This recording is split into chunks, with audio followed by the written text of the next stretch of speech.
people don't know this, but Medicare and a Medicare supplement pays for that. So that is a nice perk that you should know about. So if you're needing increased support online, so Medicare is reimbursing for Zoom therapy, online therapy.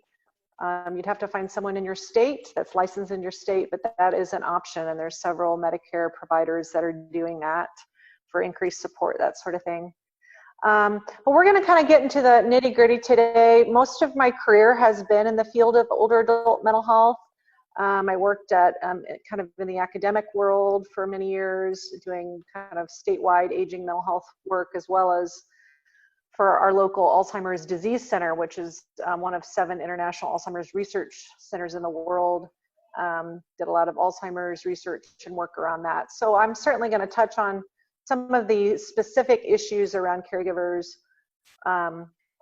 And I'm only going to spend about 20 or so minutes, and then I'm really going to open this up to the group to kind of share your heart. So I want this to be a real and a vulnerable time, and I want to be of service to you as your own support or any questions you might have around kind of older adult mental health and the isolation that's happening right now. All right, I think that's it. Let's go to the next slide. So I just want to normalize to you that you are never meant to do this by yourself, this idea of caregiving.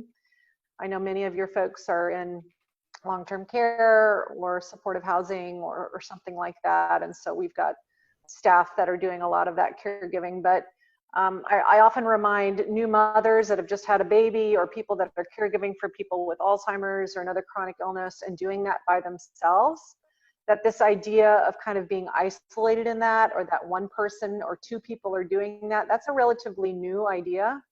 100, 200 years ago, we lived in larger groups of families that shared the burden of that, and so that was extremely helpful. So this idea of caregiver burnout, caregiver fatigue, it's a relatively new idea.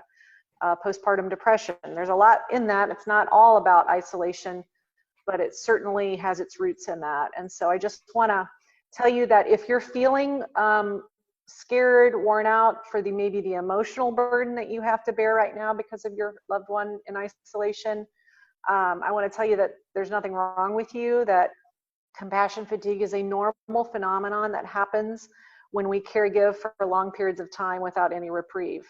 All right, so that is normal, and that is your body's way basically of kind of managing stress. And I want to make sure that you guys can still see me as I'm doing this as well. So there's a lot of reasons that it happens. Sometimes we give too much of ourselves because of our own unmet needs, our own trauma, our own childhood that wasn't great. Maybe we were never taught what good boundaries were. Maybe we don't know what it means to be a good coper.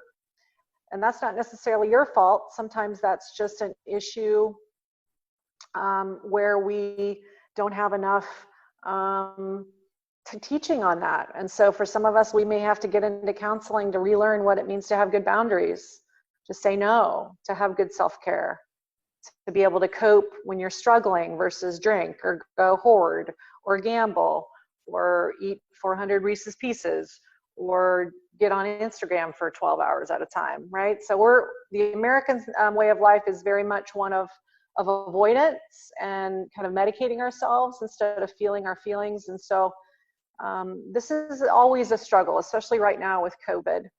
And so I just want to tell you that if you're feeling any of this, you're really normal. Most of my clients right now who are isolated, most of them are homebound.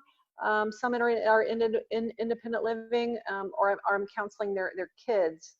And I would say that we're all sort of progressively feeling some degree of anticipatory grief right now. And I don't know if you've ever heard of that phrase or term before, but that is the sense of we don't really know the impact of COVID and all this isolation, but we have some ideas. And we think it's not going to be good. And we certainly know it's not really good for our seniors, okay? And one of the problems around this, next slide, is that we have a generation, especially our 80 and 90-year-old folks, that have come out of kind of this idea of self-sacrifice. Not a bad thing. In fact, we have I'm a Gen Xer. We have a lot to learn from this generation, right? We're the me generation. We're the the self-help generation. We're all on antidepressants and we're all in therapy, and that's not a bad thing, but your parents and the 80 and 90-year-olds, the post-war, post-depression era, they came out of a place where they had to self-sacrifice. So that can be a good thing. Sometimes that's a bad thing, though, when you're a caregiver and you are so laying down your own needs that you actually die before your loved one does. And I've seen that happen before. Or your chronic illness gets so bad because you just don't have time to sleep or feed yourself in a healthy way, that you end up getting in deeper hot water than your loved ones. Sometimes irritability can be a sign of we've gone into no man's land a little bit with this, suppressed immune system. Now this next slide might kind of peeve you off a little bit. I believe that the American phenomenon is this, well, it's actually not the next slide. Good job, Carolyn. The last sentence on the last slide. Good. Is I'm so busy equals I'm so important. And I think that's really important that we watch ourselves on that and realize that maybe, and COVID sort of forced us to do this in some ways, right? It's made us slow down. It's made us not run around everywhere. And for a lot of my clients, and even myself, it's been really kind of uncomfortable to have to endure some of that. And I think that's actually really good, that we sort of ask ourselves, why am I filling myself up with things? What am I maybe avoiding? What do I need to process, work on? Next slide. I want to throw you this significant statistic because this is really important that you wrap your head around this. Remember, you're never meant to caregive by yourselves, right? We're meant to have 12 aunties and 20 cousins and a couple sisters and brothers around so that you can take a nap, you can have a meal, someone else is watching dad or mom, or someone else is nursing the baby. That's the way humanity has grown and survived and thrived up until the modern era. And now we kind of live in these tiny nuclear families, which is great if you have a lot of money, not so great if you don't have a lot of money. But I want to show you this statistic. For people that care for people with Alzheimer's disease, and you could probably replace this with any major chronic illness, but this one has had the most data behind it. 70% of those people, so that might be you guys, meet criteria for major depressive disorder, meaning you were never meant to do this by yourself. Okay, so I just want to throw that out there to you. Next slide. There is significant impacts of long-term stress, guys. When stress is an enduring feature of your life, it can sometimes act like a slow drip of poison. And I know I'm giving you some bad news right now. I'm going to end with some really good news that will be protective. So even if you've got to live this life and you don't have a lot of options right now, or your loved one has to live this life, there's some protective things that will keep you out of kind of this elevated cortisol or stress hormone. But when stress is that enduring feature of your life, it can be poisonous to some people. And it infects something called your telomeres, which is the end of your DNA, and it creates earlier aging. So what that means is that people get chronic illness earlier. Okay, they look a little older than they actually are, right? You know some of those people. So if you can change your life, I highly recommend you do. Right now is a hard time to have this conversation because COVID, we're all sort of in this waiting pattern, right, of this anticipatory grief. But if you're feeling anxiety, depression, which, by the way, isn't just something we have to fix with an antidepressant. Many times, in fact, most of the time when we feel anxiety, depression, it's our body's way of saying, hey, you need to change your life, right? So COVID's a little exception to that because a lot of us can't change our life. We're kind of stuck in this isolation place, right? But if you can change your life, you need to do that and not avoid or medicate or numb yourself out of what maybe your body's trying to tell you. And that can be an important conversation. And that's why I'm a big fan of people getting into counseling to kind of think through some of that. All right. This next slide, go ahead, next slide, is pretty pivotal. So what happens in our bodies, activation is basically how our body feels when it feels threat, right? So that can be high grade, like a tiger chasing you a million years ago. That can be low grade with your loved one in assisted living or long-term care, and the only thing that you get is maybe texts from the nurse or the aide. And so you're constantly on your phone watching that, and that blinking notification creates sort of a perceived threat response, like, uh-oh, I'm activated in my body. So it's like a little surge in stress. Those happening once in a while, no big deal. Our bodies are made to do that. When stress is a defining feature of our life, when that is elevated all the time, there's two things that happen in the brain. The first is metabolic syndrome. You're more likely to get metabolic syndrome, which is like diabetes, heart disease, inflammatory conditions. The other thing that happens is our brain gets depressed. It gets inflamed, okay? So that's why we're not supposed to be in stress long periods of time. We need to do something about that. Well, here's what happens is we get activated, so we have stressful lives. That cortisol activates, but a lot of us don't have any way to get that cortisol, which is our stress hormone, lowered. So there's 4 ways that the science shows lowers that. And these are 4 ways that I highly recommend you start integrating in your life to some degree. Now, I am a yoga teacher, by the way, but I am not a woo-woo new agey person.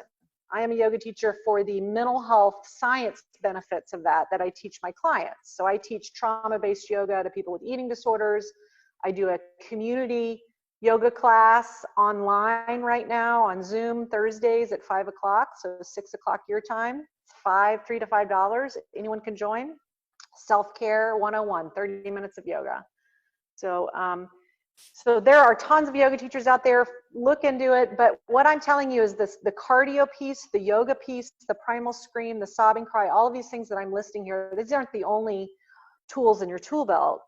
But these will give you the fastest release from stress hormone. So specifically, the science supports cardio 3 times a week, 30 minutes of your heart rate getting up enough for you to have a heart, for it's hard for you to have a conversation.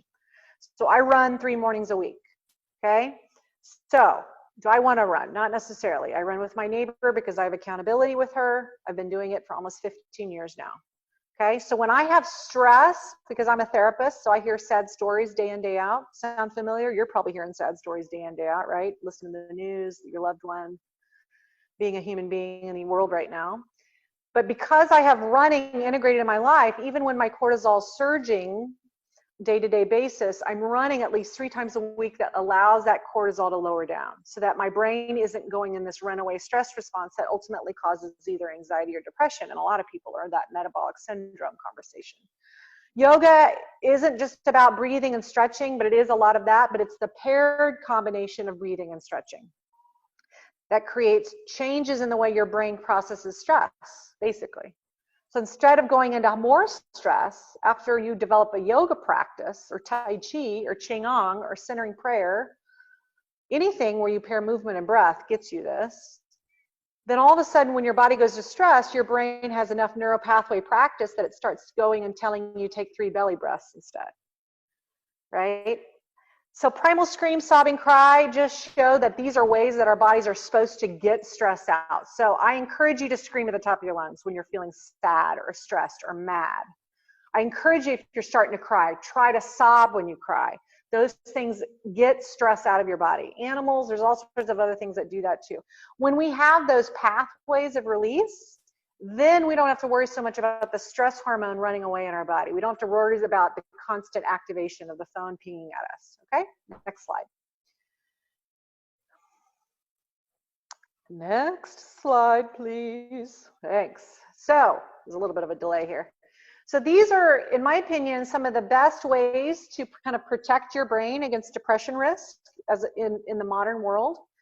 So I named the 3 times a week, 30 minutes. Doing it outside in the morning is ideal because light is antidepressant. Getting a lot of social support. I don't know about you, but I live in Missouri. From what most of the epidemiologists have said, outside is pretty dang safe for COVID risk. So I have been doing therapy with my older adults in a lawn chair 6 feet from each other in their backyard. I've been doing walks with people 6 feet apart outside. The risk is very low for COVID transmission, and the plus sides are very high from a social protective standpoint.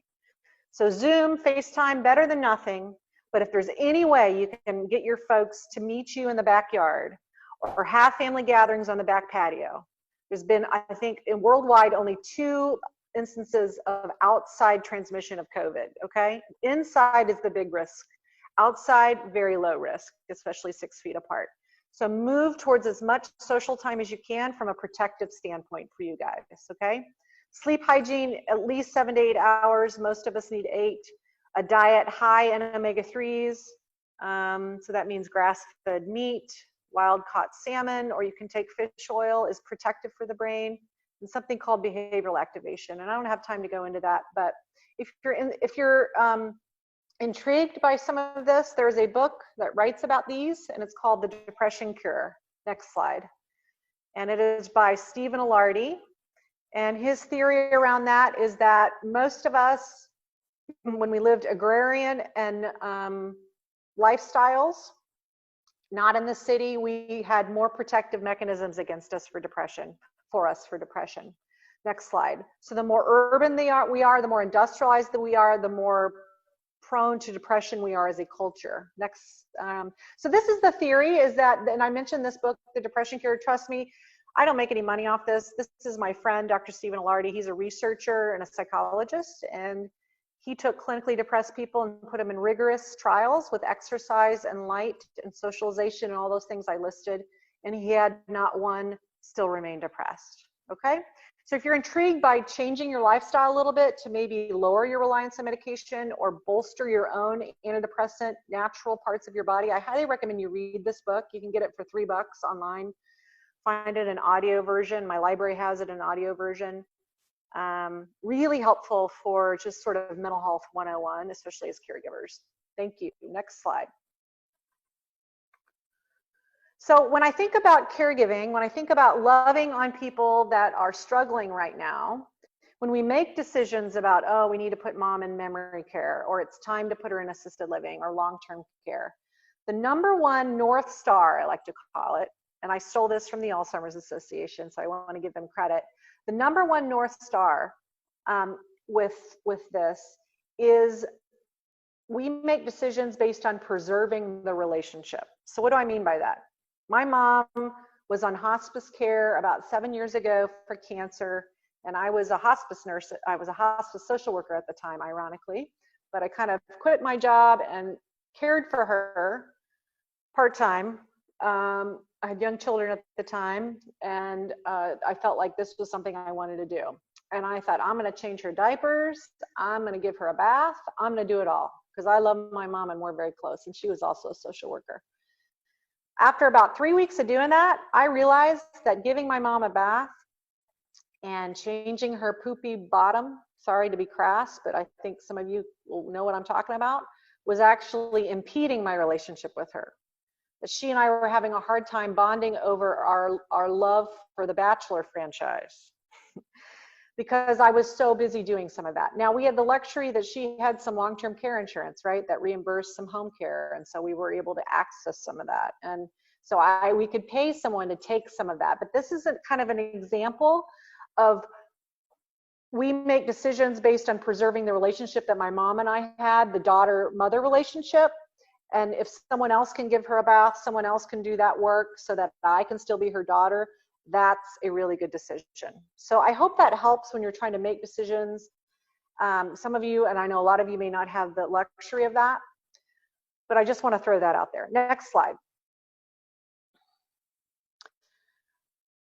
So the reason I bring up anticipatory grief is I think a lot of us have some myths around grief, and we think, well, no, grief only happens when people die or when live people die, right? And we've got a whole conversation around grief in the time of COVID, and it can lead to sometimes complicated bereavement, we call that, where there's been some degree of traumatic element to that. And so I want to give some validation around that.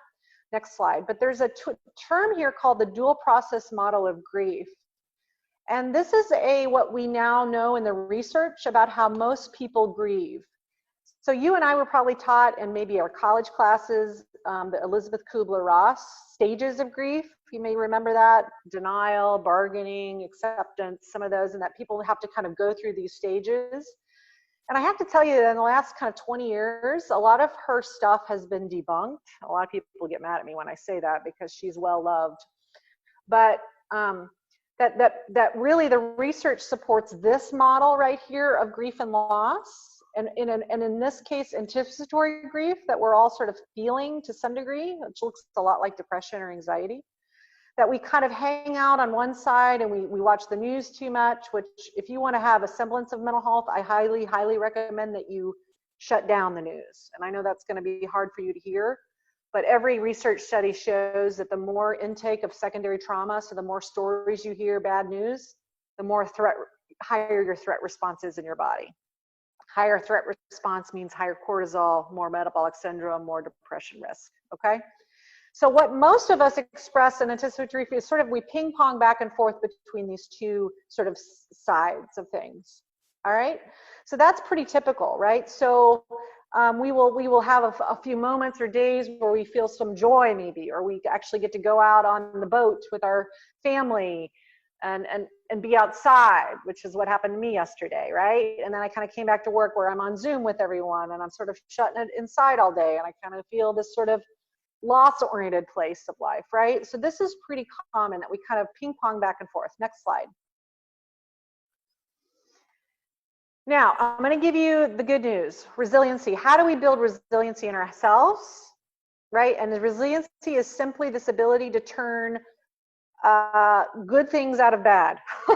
So this is really applicable right now, right? Find that golden nugget in that pile of you know what, okay? So resiliency is this ability to make your life better despite bad circumstances. And we've done a lot of research around resiliency, and we found that some people are really resilient and some people aren't, even with similar situations. And we kind of go, why is that? What is the secret for people being able to pull themselves out of hard times and make their life better? Yet these people fall apart, they are hospitalized, they're psychiatrically struggling, and not to say that we're not all on the edge here these days. Next slide. So what are the keys to this, right? And I'm going to finish here up in about 5 to 10 minutes, 5 minutes or so. I hope that's okay. You can cut me off if I need to finish sooner, folks. So next slide. The keys to resiliency basically is coping skills, friends. And coping skills, next slide, is not very sexy. Coping skills is how to be a successful human being 101. And I was a therapist in a partial hospital program with the mentally ill for 7 years. And day in, day out, I taught a coping skills group. And I thought, oh gosh, this is so boring. After 5 to 7 years of teaching coping skills, that was life-changing for me, for getting through my own mother's death, for being able to make the drive to her oncology appointments without arriving in a panic attack. Does that sound familiar? For being able to get through hard seasons without making things worse. Next slide. So here's a little nugget of hope and help for you. This is what we need to be teaching our seniors that are isolated right now. And this is the stuff that you need to be using day in, day out to get you through your moments of your day. So with my clients, I have an index card. And on one side of the index card, I write self-soothing coping skills. And I write on the left side all the senses. So here it is: vision, hearing, smell, taste, touch. And then I go down that card and I ask Betty, I say, Betty, what soothes you historically with vision? And she goes, well, sometimes I go to Aldi and once in a while I treat myself to a $3 bouquet of flowers. And that just is so pretty. So we write Aldi bouquet of flowers next to vision. Hearing, I put, for her, listening to Lawrence Welk or something else has been helpful. So we watch listening to music. Smell, a smelly candle or an essential oil. You pick whatever it is, and that's one side of the card. Next slide. Then we turn the card over, and we call these distracting coping skills. That's the other side of the card. We write distracting coping skills, and all these are, and by the way, here's the caveat. Coping skills are when you have a problem that you can't solve. By all means, if you have a problem that you can solve, then you need to solve it.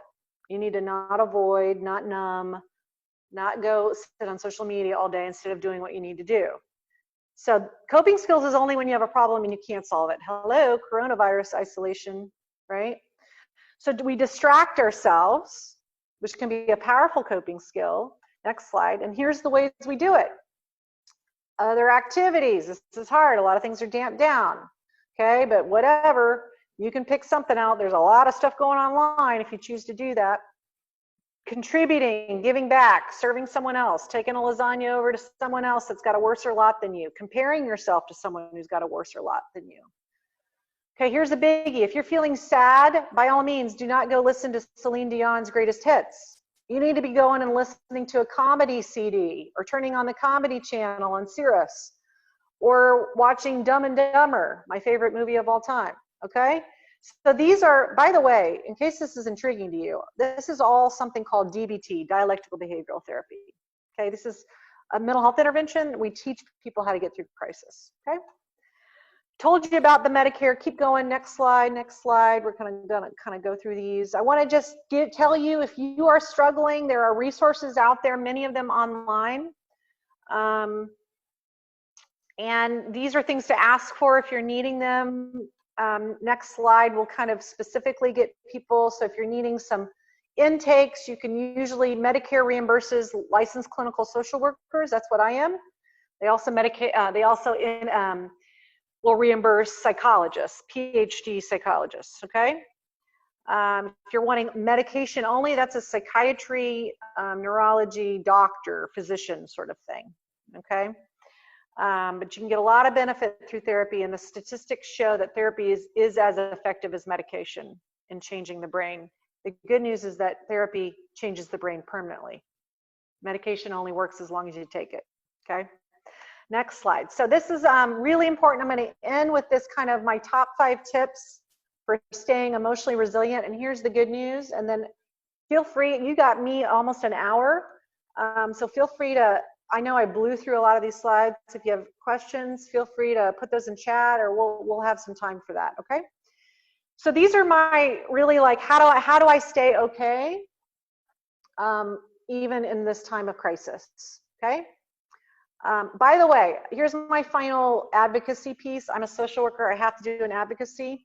So I'm involved in aging and mental health national work, and we are very, very, very concerned about the Center for Disease Control, the CDC, and CMS. CMS manages Medicare, for basically making a rule that all, especially nursing homes, skilled nursing facilities, independent living, assisted livings, have to just shut down. There was no conversations with caregivers.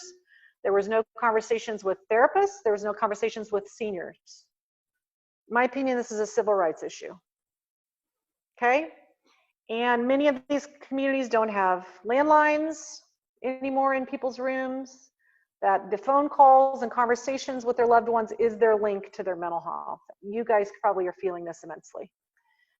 So we are very concerned that this is the, and these communities are allowing doctors in, they're allowing OT, PT, they have to do a COVID screening, but they're allowing them in. And so we are advocating on a national level, and I can help you speak to this, that we lobby these communities to say, why can't each person have one dedicated family member that is allowed in, that does the COVID screening, or let these people sit outside with us. I know it's gonna be hot, but you know what's worse? Mental health, depression.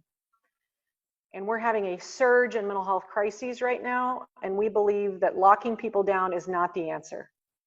Sometimes the side effects of the cure is worse than the disease, right? And we think seriously about that with chemo and cancer.